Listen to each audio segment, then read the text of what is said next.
very happy that all of you could take time out to kind of share or spend time and listen to my story and my take on such a heavy topic that is death. And just a brief background of who I am. I was born in Kimberley, which is in the Northern Cape. It's a mining town, and growing up I was very creative from an early age, and I had a group of other friends that shared the same vision. And growing up in a small community, you kind of propelled and forced to be one with your creativity and to find yourself within that, because there's not much in terms of just resources and in terms of just what you can do. But I was fortunate enough to surround myself with like-minded individuals to kind of create and learn and grow. And my first experience of death was in 2009.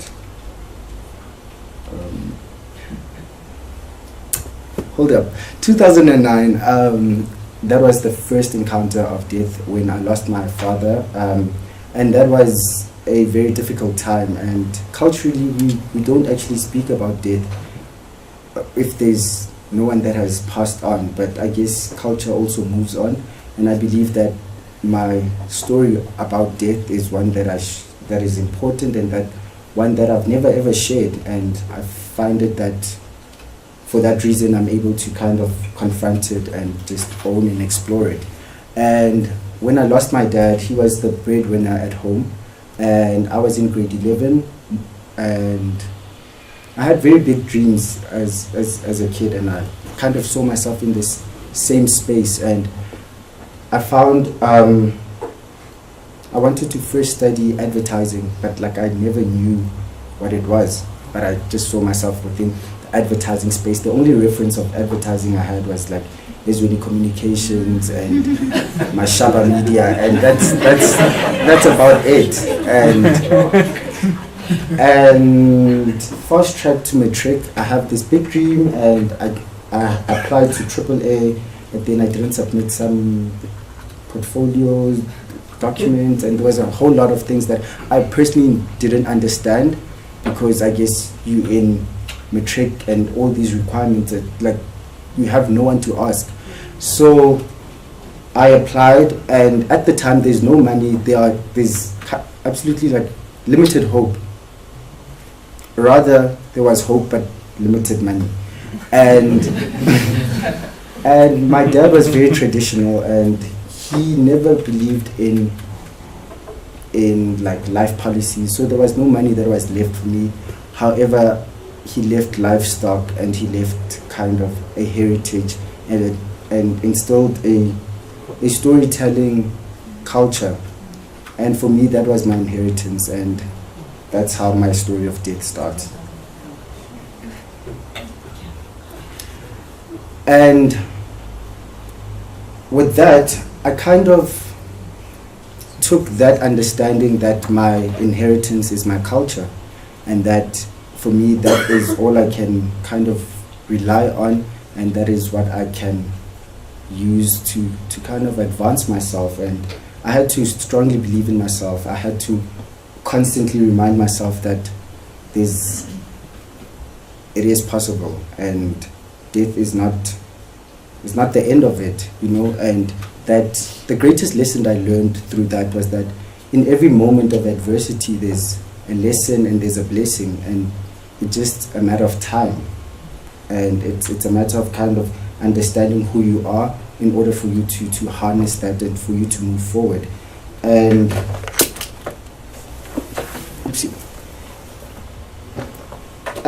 with that, I kind of had to overcome to become. And this is my first body of work. Which is titled Home. And with this work, I wanted to explore the concept of home and what it means to be at home with yourself and at home with each other. And I also wanted to explore the idea of how our bodies are our first homes, yet they are the most unoccupied spaces, and they're the most unfamiliar spaces. like today I can stand here as shy as I am, but I feel like there's a level of confidence. But however, within myself, there's so much shyness, and I guess I wanted to translate that in the work, as well as to preserve culture, because I believe that is my inheritance and it is my purpose in life to keep preserving culture, especially for vanishing cultures, because as much as death in the literal sense is tragic, but what is even more tragic is that our cultures are dying each day, and it is important that we are constantly reminded of who we are, where we are, and where we're ultimately going. And it is through this work that I actively and daily practice my culture and even find beauty in other cultures, because I don't believe that culture only exists within our own immediate environment and space. Our cultures exist beyond borders, and that is why I actually shot the work in Namibia, because I believe that borders are imaginary man-made lines that have been made to keep us divided. And especially as Africans, I don't believe we are people that can live within these different little pockets, because we have this innate ability to co-create and to coexist. And I believe with borders and passports and all these other legalities, and they've kind of just boxed us. And for me, my purpose is to kind of unpack that and share that with the world.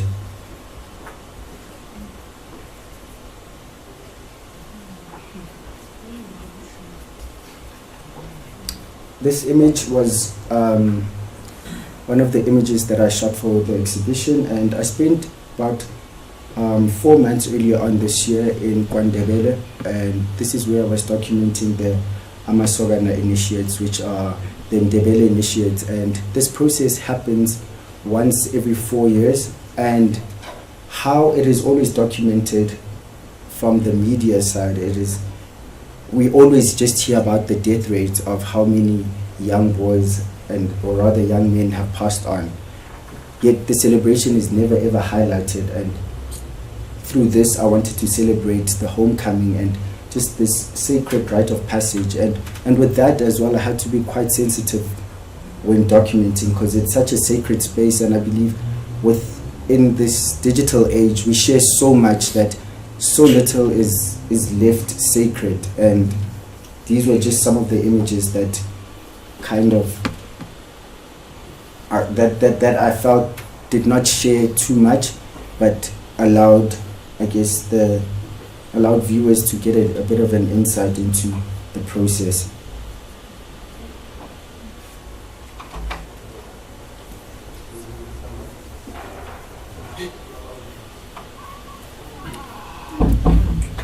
I believe that Africa is the world's greatest ghostwriter, and it is because for the longest time we have never ever written our own stories.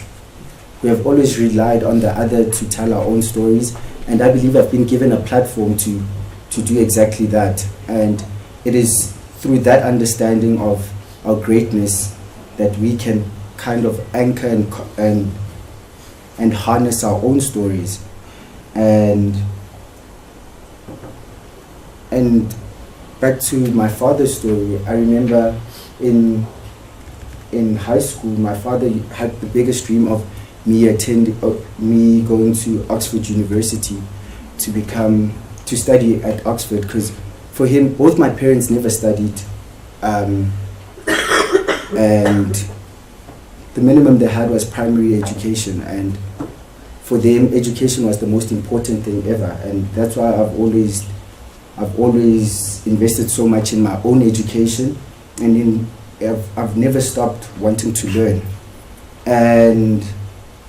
And with that, earlier this year I got invited to Oxford University to speak at the Oxford Africa Conference, and my lecture was about the reframing of the African narrative. And for me, I'd say that is my career highlight, because it was a full 360 where I was now a speaker and not just a scholar. And I remember being so stressed about what I was going to speak because of just the understanding that it is an institution of learning, and just the entire place is just an educational space, and everyone is so smart. And I remember just reminding myself that where I come from, a lot of the stuff does not exist on Google. And for everyone else, this kind of insight that I have is far more valuable than the books and the articles that they have access to, because ultimately we all do. And that inspired me to kind of come back home and translate and kind of find new avenues. That inspired me to find new avenues to translate culture. And with that, during my time in KwaNdebele, I was inspired by these bracelets to create a hat range in collaboration with Simon and Mary. And how I saw the bracelets, I saw them as, or rather how I saw the hats, I saw them as bracelets, and each of the colors had were then translated into hats. And I was also inspired by how Laduma translates beadwork into knitwear, and I thought to myself, why can't I translate beadwork into hats? And that is how this collaboration came about. And with that, I teamed up with my good friends from Dear Ribani, and we came up with this lookbook. And it was all about creating a new visual language and creating new superheroes. And because our culture is always, it is always appropriated, and it is always told and monetized, and for us, we never ever part of that. We're always just the consumers, or just the bitter Africans that are not part of the ecosystem, or rather the economic system. And as Africans, I also believe that we are the greatest consumers of luxury. But because we've always been painted as poor, suffering, and disease-ridden, it is hard for people to see us as consumers of luxury. Because when you think about how our parents live, like I grew up in a community where my grandmother used to bead. And when you think of the beading process, it is luxury because it is handmade with love. But because of how Africa has been portrayed, we don't see that, because anything in Africa that is created is considered craft, and anything else that is created elsewhere, it is considered as design. And I guess with my work, I want to shift that idea of craft versus design, and to change the mindset, because our work is always discounted. And with that, earlier on this year again, we collaborated with Bob the stylist on his range of socks, and his socks were a collaboration with Falk. And what with that again, wanted to kind of create an image of African royalty, and to show that Africans are not one-dimensional, and we don't have to always be seen in the same light that has always been portrayed on behalf of us.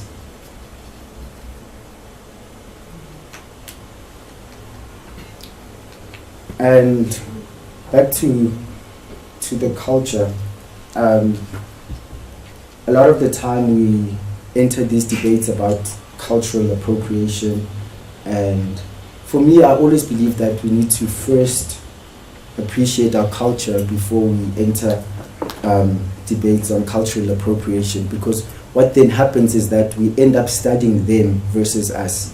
we then study how much Louis Vuitton or how much Prada has made of a particular motif or particular blanket, as opposed to what that blanket means, what that blanket stands for, and where it comes from.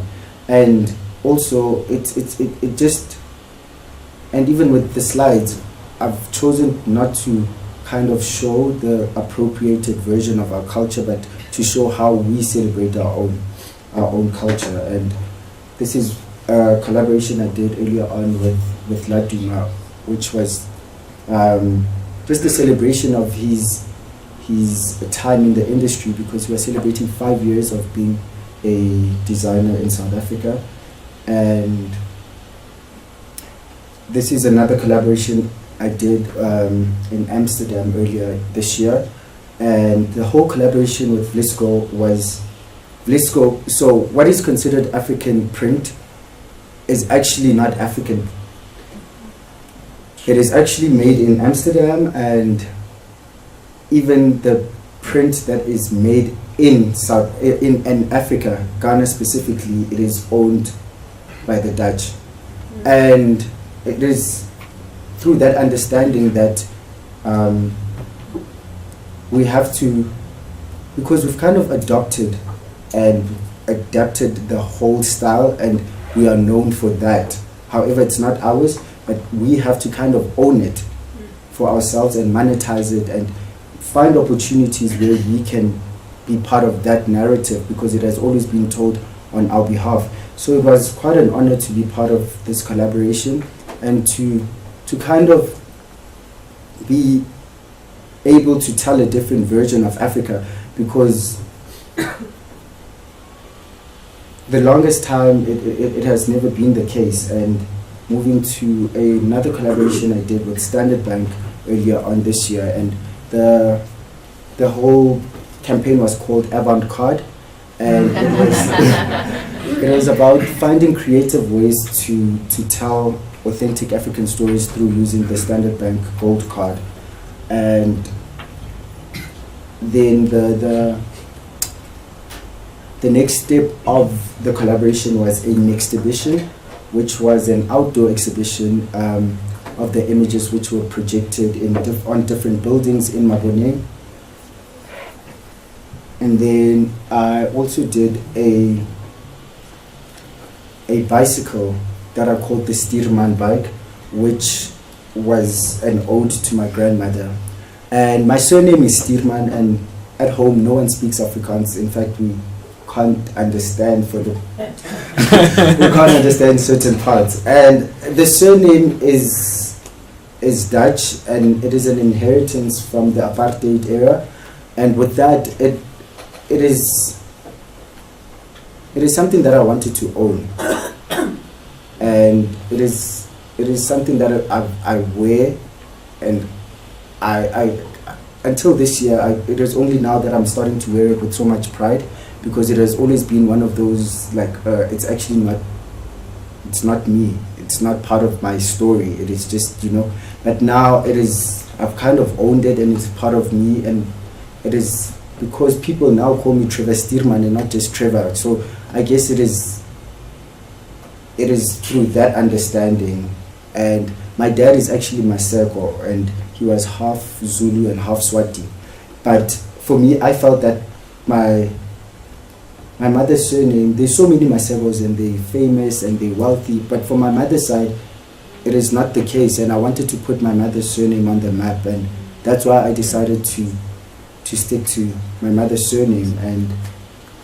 And with that, my grandmother used to bead as a kid, and she had this resourceful, innate nature of upscaling and refashioning and repurposing different circumstances for the better. And that always inspired me, because I felt that even like our style at home, it stems from that, both from my mother and my dad's side. I'm from a very stylish family, and I never used to understand.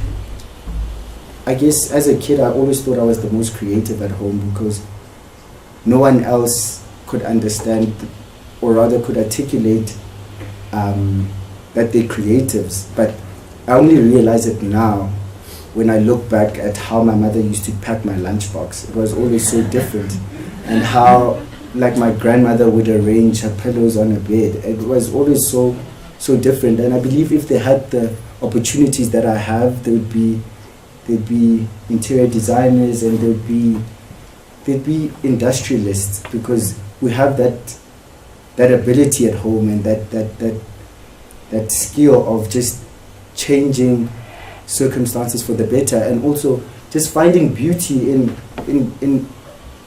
darkness. And I think that is the most precious thing that I kind of inherited from my family, because in every situation there's always a takeout point that kind of moves you forward, and it just goes back as to how overcoming has led me to become who I am today. And these are more visuals from the bicycle. And in terms of going back to culture and how I try and preserve it, and how I try and actively find creative ways of ensuring that our culture does not die. It has led me to team up with brands such as HP on the Sprocket printer, which is the world's smallest printer that allows you to print instantly without any ink, and it is a Bluetooth. It happens wirelessly, and it fits in your pocket. And so now I have the ability to shoot subjects that live in an analog world, and I'm able to give them a digital print of themselves, because for the most part, as photographers, photography, we understand it as a skill of sharing, as a team sport, but it's not always the case, because we shoot and get lazy to send the subjects that we shoot. Mandy's look at me like so we'd always shoot, but we never share, or rather we first share with the world and not with those that are immediate to us. So with HP, I'm able now to print immediately and share with the subjects. I think this video.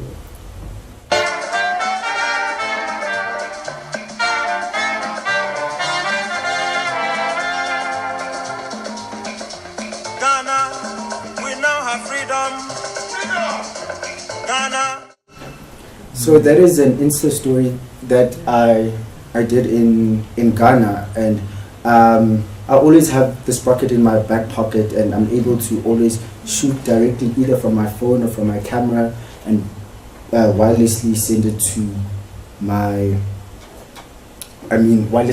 to the sprocket.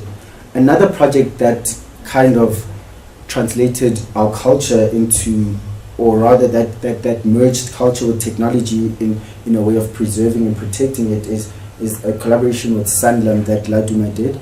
And the Mnanam was an accessory that has a QR code that allows you to save money, and you're able to gift other people and scan and save. And it was just such a clever way of preserving culture and just moving it forward with technology. And another topic I'd like to kind of discuss within the space of death is the death of the title, because I, for one, don't conform to a title, because I believe that titles limit us, especially as creatives, because once you call yourself something, you have to stick to it, and clients will then come to you with that understanding of who you said or what you said you are. And I've been able to kind of, for the longest time, I used to, on my bio, my bio was probably wearing a hat, and Global African probably wearing a hat, and that was it. And that kind of opened so many doors for me, because from what I'd post, different brands, different clients would see me in different spaces, and I was never ever limited by a medium. And that has allowed me to do so much, and it has allowed me to be in front of the camera, and it has allowed me to also step back and be a photographer, to be a creative director, to be a stylist, and to kind of live every part of my dream.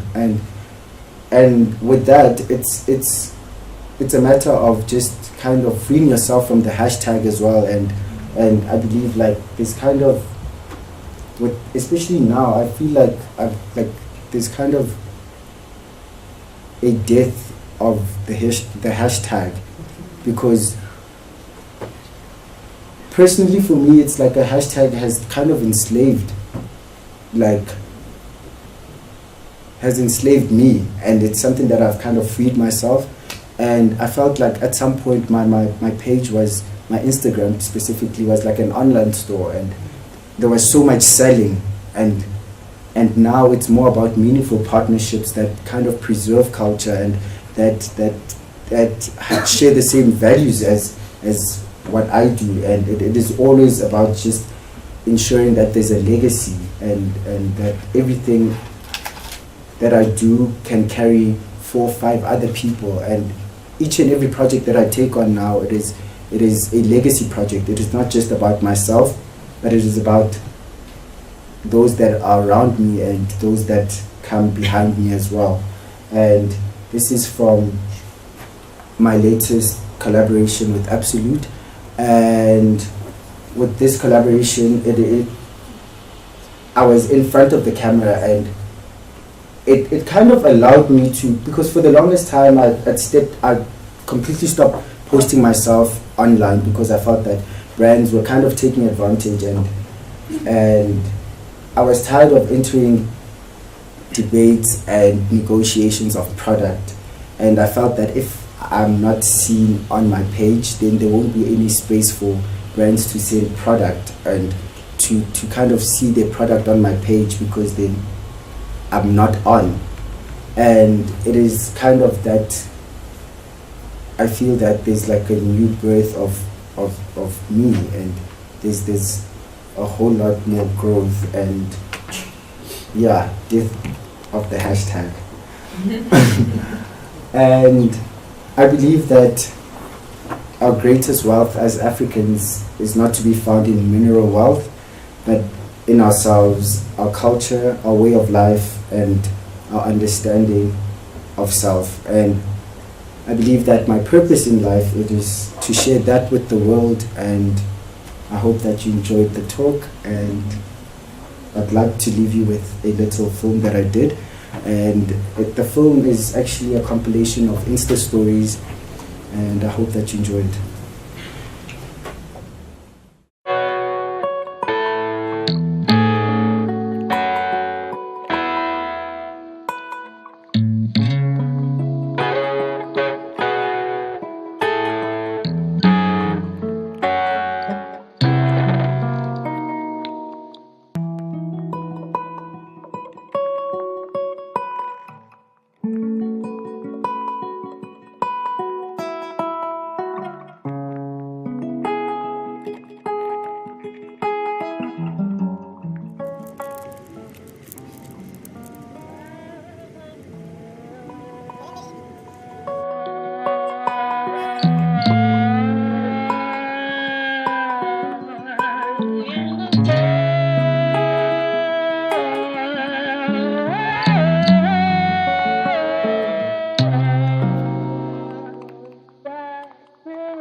We come from many. We support many. We rely on many. We are many.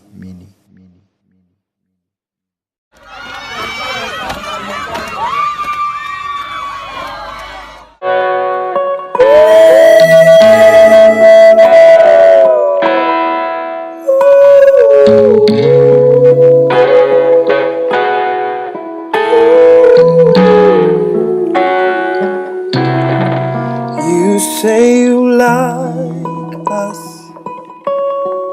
you wanna be here, but your eyes are wandering, looking for someone else. I wanna be here, so I'm playing the games that mean someone's losing. Let's go back to home.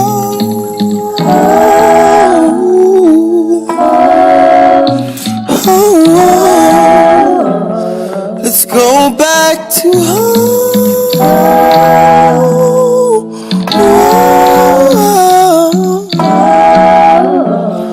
Let's go back to home.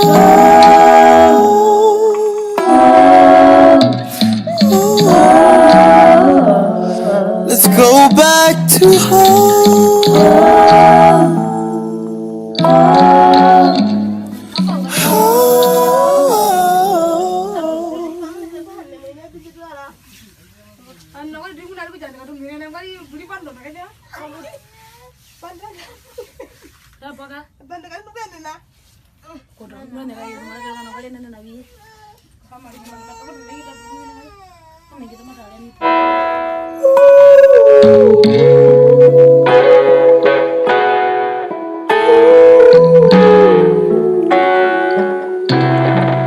You say you like us, you wanna be here, but your eyes are wandering, looking for someone. I wanna be here, so I'm playing the games that mean someone's losing. Let's go back to home.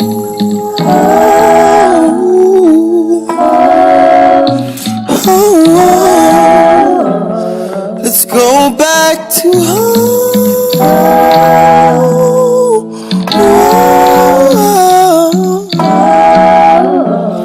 Let's go back to home.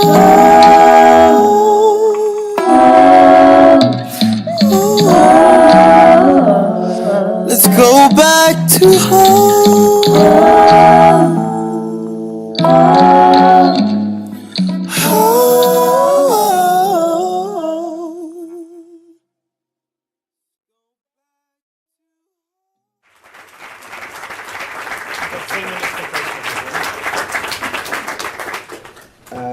So now we have 10 minutes for questions. Anyone?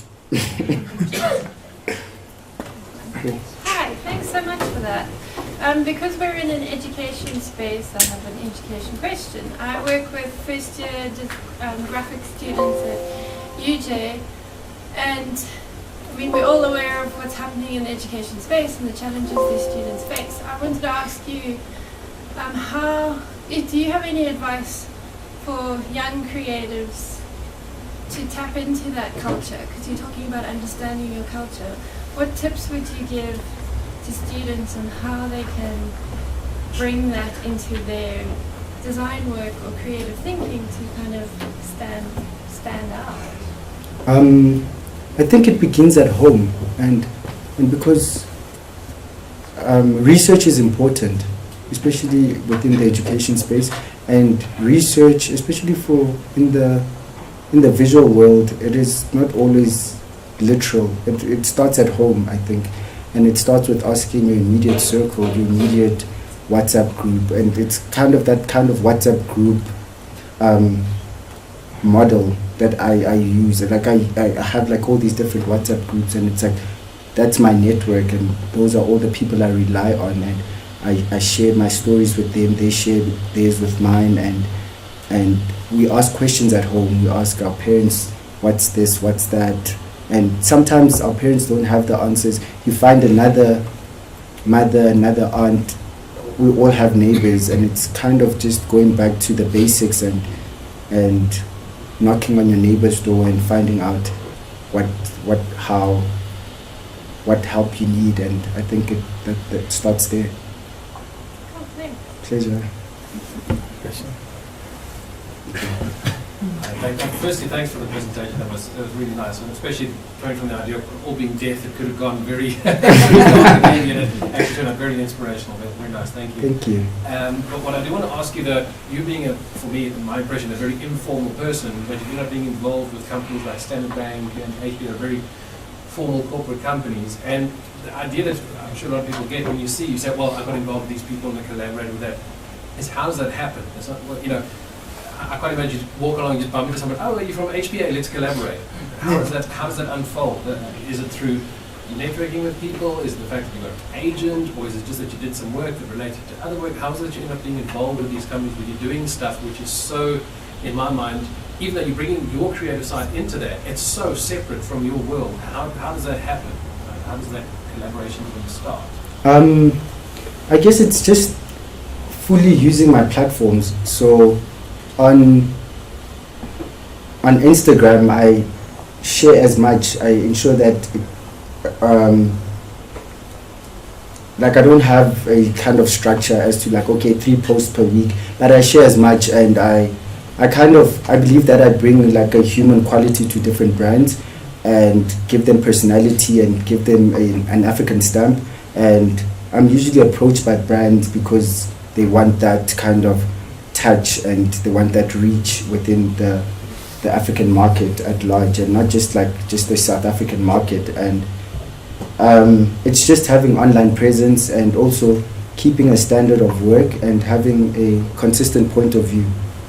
I think the combination of those different things is the reason that I guess I keep working. And also it's because I don't do it for money. So it's always from a place of this is what I love doing, and therefore I guess that authenticity sells, and more than that, self sells, and I think that's the ingredient. Cool. Oh, okay, cool. I suppose just like everyone, thank you so much for the presentation. It was very inspiring. Like him, I think that positive turn, starting a topic about death, it could have gone really any other way. So one of my favorite conversations with creators within my own space is also around the responsibility of the creative or the artist, if any. And what I found quite insightful about quite inspiring about your own personal journey was creativity for creativity's sake, to at some point there being a change, and then you started becoming more responsible. There was actually a purpose, a vision, and a mission for the things that you wanted to articulate and what you wanted to preserve or express. I'd like to ask you, when was that shift for you as a creative? What was it mitigated by, as one question? And then as a second question is, it was really quite delightful for you to show us the different brand collaborations that you've done, and in the context of your mission. One that I'm quite interested to see how it fits into your mission is the Absolute one. Great images. I'd like to know how does that one particularly fit with your mission? Okay, so the first question was the shift. Yes. I think it was, I can't pinpoint a time where, I think it was more of a gradual progression. It was kind of just finding my voice, and you kind of find your voice and you kind of become more confident about your voice, and you are able to kind of realize that, okay, this is my voice, and therefore I can use it for greater good. And I think that's it. That kind of, I can't, but I think this year more than ever, like this year was like the year of like the shift and kind of the more conscious than cool, because I think that this was the year. And in terms of Absolute, so the collaboration will be unpacking more over the next few weeks. So next week I'll be able to fully flesh out the collaboration, but it is a Pan-African project that that is within the creative space, and that will be able to elevate, and kind of my philosophy is to always kind of send the elevator down, and with Absolute I'll be able to kind of do that, and I'll share more information on that next week. Who do you take? Okay, we can go first. Thank you for your presentation, which was a very beautiful visual feast. Thank you. I just wanted to find out, are there any projects that you would actually turn down, or clients that you wouldn't work with because they don't really like understand your vision, or they want you to be something that you're not? Or do you think that's something that you'll actually like do more and more in the future? For me, like now I'm more interested in partnerships as opposed to like Ye's product, like, you know, make it look cool, sell the product. And for me it's more about partnerships. It's about like what I want, and because for the longest time, like I felt like it's like almost like there's a second wave of colonization, because it's like so much creativity has been mined out of us, you know, and we don't get back much, you know. So for me it's like, okay, like with brands as well, it's like kind of understanding that brands will come to you and say, oh, we've chosen you, and they kind of think that you don't have the power to choose as well, because you also as a creative have the power to choose, to be like, okay, I'm choosing you as well, therefore it's a collaboration. And in terms of just monetary kind of benefit, like if we don't mutually benefit, it's like it's not a collaboration then. It's like I'm an influencer and you the brand, and it's like now this is kind of my mission statement. Is it aligned with your brand? For example, with Standard Bank, their whole ethos is moving together forward, and with the bicycle I was able to collaborate with a group of Ndebele women, and then I collaborated with another artisan and artist, Nutcase, and it took about 10 people to bring the bike to life. And it is about kind of taking the very same values and implementing them in the product or in the services that I provide, where it's not just about a tagline that we conveniently use because it has some human quality, but it is practicing that. And also it's just that understanding that, I guess, as Africans, like being African is not just an aesthetic, because I think a lot of people and brands especially, they think just you're African because you can wear a two-piece printed suit and a cool hat. And I think it's like we have values, and I think far deeper than the aesthetics and the look, it's about those African values, and finding those values and I guess pairing that with product. I think that's what I'm into right now, and it's a whole package. Cool. Last question. I'm from London, and you said we have values. Could you just tell me sort of what you would see as your three most important African values? First is Boto, which is, in my language we call it Boto, but it is Ubuntu, which is an understanding that I am because we are, and it is always kind of putting us before I, and in everything I do I always refer to we, because I never ever, as much as I operate as a one-man band, but like I always have a team behind me, whether it's from a technical support, from an operational support, from a creative support. There's always a team, and it's like it's hard to just take the credit alone. And it's true that we rise by lifting others, and that's another. I don't think they're like three, but I think within that one there's so much. Yeah, and it's more of a lifestyle than just like a core value. It's like just a daily practice. I think, can we take one last question? Okay, hi, Trevor. First I want to say, as an admirer of your work, I know how crazy me and my boys go for you. I wrote this question so that I don't forget how to articulate it well.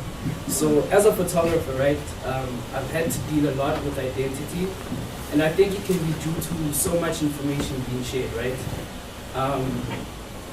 So how do you navigate different pockets that haven't been tackled yet in the spectrum of, creativity?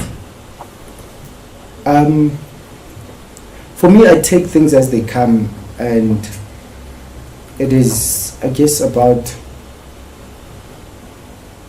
I have that whole kind of philosophy of know thy neighborhood.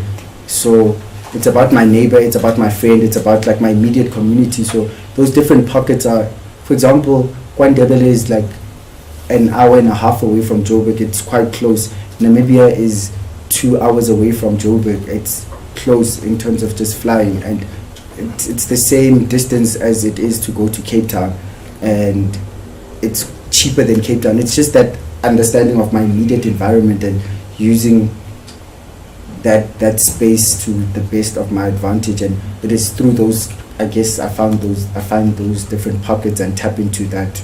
And I think we sometimes make it too hard for ourselves because we kind of want to, firstly, we benchmark ourselves against people that are 10, 20 years older than us, that have had life experience, that have seen so many stories, and we want to kind of tap into their stories and to kind of, so for me it's about my own little journey and path and what's most convenient and what's easier, because it's I don't want to ever feel like I'm working, so I don't ever think about it too much. It's about what's there, and I always just grab it with both hands and run, and that's it. Awesome.